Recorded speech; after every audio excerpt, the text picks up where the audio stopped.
So there is no, we just want to make sure that we get this record completely straight for anybody who's, making those allegations. If they, there is no funding for sex offenders or violent acts. You guys don't help them set up in a house anywhere. You guys don't give them some kind of money for food or programs. You have no affiliation. No. If someone wants to come in here and if we can refer them somewhere, we will, but we will not let them on our property. So if, Joe Schmo comes in here and he's a level 3 sex offender and he wants to, you to provide him with shelter, you would have to refer him to somewhere else? We would refer him to somewhere else, yes. And there's no money going in for anything else for them either, like food or helping them pay rent or anything like that? No. Okay. And so it's not benefiting them at all. Okay. And you mentioned the funds coming from the Division of Parole. For the RSP program. Yes. Is there any other additional funding that comes in? For that program? Yes. No, not that I know of. Okay.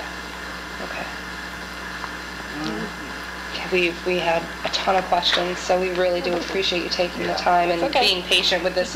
I wanted to type them up, but I'd rather hear you, have you hear about the program and that's what we want. It's been, it's been kind of hard to track down the specifics of the program and who qualifies and who doesn't qualify and where do they come from. So you're saying that they're drug and alcohol related? Most of them are, yes. Basically, they're referrals from the Division of Parole. And now, do you get to pick and choose? Yes, they're screened, by our guidelines. They know that we have a spiritual focus to our programs. They know that we have continuum of care. They can go into an aftercare program. So they do know all of this before they come here. They don't have to come here. Right. It's an option for them. So they're here pretty much all day then, or do they go out and do things? They get up in the morning. Some of them they have chores that they would do, and then they would go to breakfast, and then they would go to day treatment, outpatient treatment. So either inside house or McPike or something like that. So other rehab facilities. Yes. And then they would come back, go to lunch. They can go over to our computer learning center, where they would work on their educational skills. If they want to go back to college or something and they need to take a GED, we have GED prep. They can do job readiness. They can go on the internet, search for jobs. They can set up appointments. We can provide them with business clothing to go on interviews and things like that. So we really help them so that when they leave here and they move on, that they have a greater source of success. And you don't want to see 68%. 68%, yes. So what happens if somebody does commit a violation while they're at the rescue? Well, the parole. Then you parole. Then you take the parole. They're in the hands of the parole, yeah. Now, is this house here on Rutger, is this the only one house that you guys have in operation? This is it?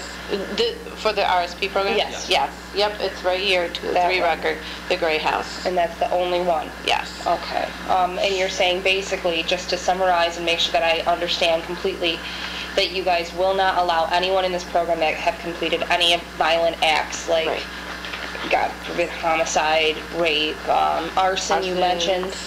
Yes, absolutely. Excellent. We need to protect our staff, we need to protect our volunteers and our clients. Sure. I mean, we have a mental health outreach, so we really have to. Yeah, well, that's good. That's all my questions. Yeah, that's excellent. That's everything. That's it. Oh my goodness, thank you so much. And it's Debbie, I see it on your name tag, but I'm just going to say Debi Kenyon. Okay. Beautiful. Yep, we've had great successes. We have a gentleman who graduated, came in through the RSP program, went into the Parker House aftercare program. I believe he's living in our transitional housing. He's working at St. E's. Oh, excellent. They just sent him through, paid for a lot of training and gave him a promotion. So it's really doing a great service. On that track, I'm glad that you said that. Thank goodness. We've just been talking. We would love it if one of the people who went through the program that feels comfortable talking to the press would love to give us their story so we could really... Okay. I will try to get a hold of this one gentleman. Yes. He would be really good for you. Excellent. Let me... I know he's working now. So let me try to get a hold of the counselor over there and see if he can set up a time that That'd be great. he could talk with you. Like Wednesday, you're only there till 2, or? Yeah, Mark's there. I'm there. Okay. 24/7. Okay, so you would be, you would be able to come down and talk with him. Absolutely. Okay, because it may be in the evening. Right. Yeah, I'm there Friday as well, and Saturday. I work Saturdays too. Okay. So if he needs, you don't work Saturdays. I don't work. You don't work Saturdays. It's the one day I don't work. So basically, if he called that number and asked for Mark or Stephanie, we could figure something out between the two of us. Okay. We would just love to run that story for people. So. Okay. Yeah, I can see if he'd be willing to do that. We have another gentleman I know who would be, but I think this guy, he's been a longer success, and really has a great story to tell. So that's excellent. Excellent. All right. Well, hopefully I answered your questions. If you have any more, you feel free to call me. And excellent. What it is. Thank you so much. Is academic work. It's Even I was talking with the director of the Parker House program this morning. He would have come over, but he just had to leave for the day. But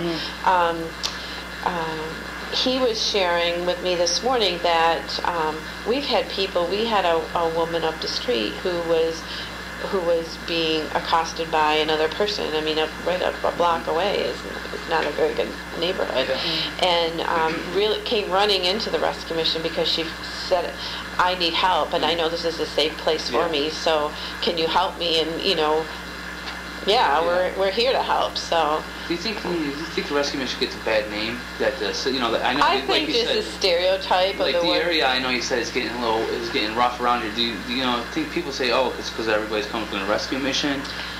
No, I don't think so. I think it's just a neighborhood. Yeah. I mean, this is a tough neighborhood. But these are the people we serve, too. I mean, we want to be here to help the people who are in need. And a lot of times you go to where the people are, so you're here to help them. Right. But, I mean, I can tell you our volunteers and our staff feel very safe here. And I've never had an issue. And I've been in rescue mission work a long time. So how long have you been with the rescue mission? I've been in mission work for over 30 years. I've been here 3, and then I still live in Syracuse, so I kind of commute. Yeah. So, but I worked at the Syracuse mission for 23. How many people do you guys service a year, do you think? Rough number. We have about 140 in residence. I can tell you that much. So unique individuals in the thousands, maybe 5 plus. But at one time, right now, our mental health is full. That's 52 beds for men and women. Parker House has 20 men. The RSP is 5. Emergency shelter is 18. Our Addictions Crisis Center is 25. Our transitional homes are 12. Wow. And then we serve the community, like the Learning Center. Anyone, residents can use the Computer Learning Center, but also it's open to the community, and we feed the community. So it's a very diverse mission. It's reaches a lot of people with a lot of needs. We have free clothing giveaway, so there's a lot of good. It's a lot. Excellent. Just to put this in real quick, I know you've got to run.